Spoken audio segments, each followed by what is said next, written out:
Hi everyone, welcome to Deb's Shorts. This is a look at how well my new little Frontosa is doing. I say little because she has a lot of growing to do, but she's already a fairly good size. The blood parrots seem to have accepted her just fine. They have really been sticking together. But she is out and about often throughout the day. But that tube of hers is clearly her safe zone.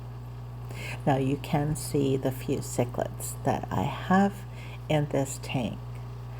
Now that she knows that she gets regular feedings, I don't find her pursuing the cichlids at all anymore. So we have another happy tank, happy fish, and a very happy fish keeper.